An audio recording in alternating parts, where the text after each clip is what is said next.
Director Controller General of India, Dr. G. N. Singh, Vice Chairman, Shri Reddy, Tusharji, Dr. Appaji, and all friends from all over the world. This is a very short journey which started in 2013, and we are standing in 2016 today, and we say that thing with pride, with a lot of conviction, that India has been able to push the agenda of global health care in a very effective way. Pharma industry is one of the elements which contributes to the overall well-being of human beings. Today, if you see globally, I will basically touch 2-3 important issues which the global pharma industry is facing. This industry is considered to be a zero-tolerance industry because it touches human health and life.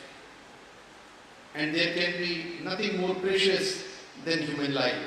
And therefore, it has to be a zero-tolerance industry. And starting from that concept of zero tolerance, the regulatory framework all over the world has started evolving. But I raise one very important question before you, in fact two, that yes, when we agree to zero tolerance, then why there should be so much of divergence in the regulatory practices that we observe in different parts of the world, and why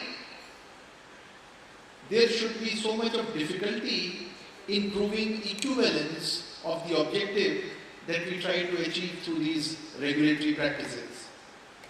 Now, ultimately what happens? A practice which is followed in a country, the objective is human health and safety, is very different from the practice that is followed in another country, in its finer footprint and details. And it puts tremendous cost, extra cost to the industry in proving its equivalence to that particular country's regulatory requirement. And extremely important for all of us to understand that ultimately this money neither the government pays nor the industry pays. It is paid by the consumer who is ultimately taking those medicines. Whether we invest in regulatory structure, which is, say for example in India headed by Dr. G. N. Singh, if we make an investment which is reasonable and can give you reasonable returns on your investment, the investment is prudent.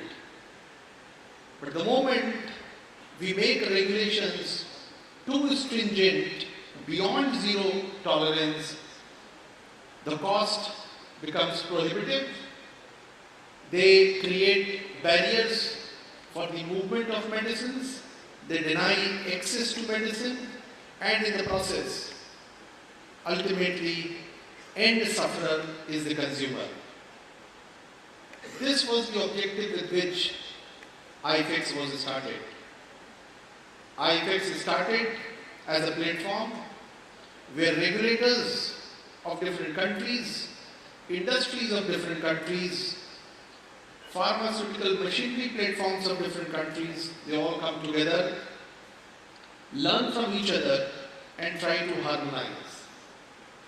We know that harmonization efforts at various fora, be it ICH, be it the PICS, they are continuing.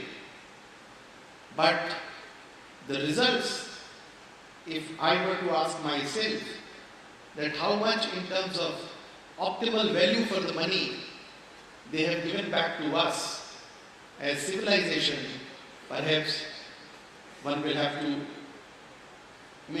find it very difficult to answer that.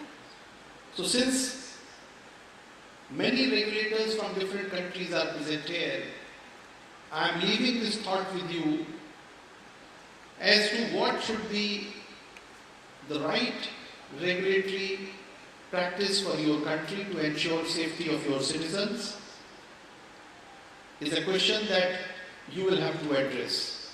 But keep in mind that these regulatory practices should not create another barrier for your own people to raise the cost of medicine and deny them the access. This was my first question, which I leave with you. Second equally important issue relates to the larger issue of the healthcare. I said pharmaceuticals, they constitute one of the elements that contributes towards better healthcare for us all. But supply of pharmaceuticals from India cannot be an end objective, and that is not the objective of iPHEX. We want other countries also to develop their own industry, to develop their own capacities in terms of technology, in terms of human resource, in terms of regulatory practices, and create a system which can look after its people. But in today's world, nobody can be expected to be self-sufficient in everything, and therefore we would need each other. How did this India embark on this journey? We constitute a very small portion of the total land mass of the world, but still we are saddled with a population of about 17.8% is the population burden on this tiny land mass, and disease burden on India is more than 20%. Now therefore India had no option but to start this journey to find its own challenges by providing a good healthcare service to its people. We still have a long way to go, but we want and we would be more than willing to share this experience of India's journey with the rest of the world, especially in the developing countries, where quality as well as cost has to be ensured. It becomes very difficult. I'll give you a very classic example, and that example relates to hepatitis C, the treatment that was recently discovered by one of the innovator company, Gilead, and options in front of them were two. Either they sold that medicine at $80,000 per treatment, or they didn't sell it, because people who were affected by this disease in countries like India, they would not be in a position to afford $80,000 for 6 months treatment. And therefore, they took a very wise decision that this innovation should not go waste. And therefore, they took route of the voluntary license. And they offered license to 11 Indian companies, the same medicine which they were producing at $80,000 per treatment, and these 11 countries were given license to serve 101 countries of the world, including all the countries of Africa. And I know today, when we met 2 weeks ago in Delhi with various high commissioners and ambassadors of different countries, that many countries didn't know that their country is licensed already and they can get access to affordable medicines from India. And can you guess that what the treatment for hepatitis C offered by these Indian companies cost to a patient in their own country outside India? It ranges from $300 to $500 for the treatment.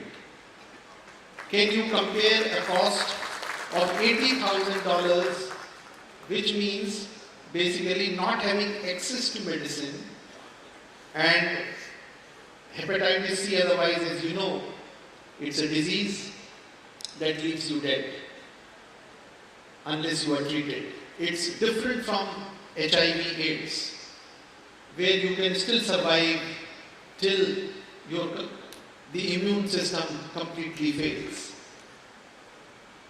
Now, these are the examples. The second point that I made is very closely linked to the first point. How is it possible that these companies are able to produce the same medicine at a fraction of cost? Now, many people say, let us replicate India's example. Yes, we can replicate it. But for replication, you would need to create 1,000 pharmacy colleges. You will have to create almost 100,000 every year workforce of scientists who come out of these pharmacy colleges. You will have to create roughly about 20,000 postgraduates who come out of these colleges, and nearly 400,000 scientists that pass out from various multiple scientific disciplines. That is a huge challenge. Nevertheless, depending upon the size of a particular country, it is doable. So the last issue which I thought I should be broaching is that of the complete ecosystem. Healthcare is not merely pharmaceutical, it is not merely manpower, it is not merely pharma machinery, it is the complete healthcare system in which a country has to invest. And last year we have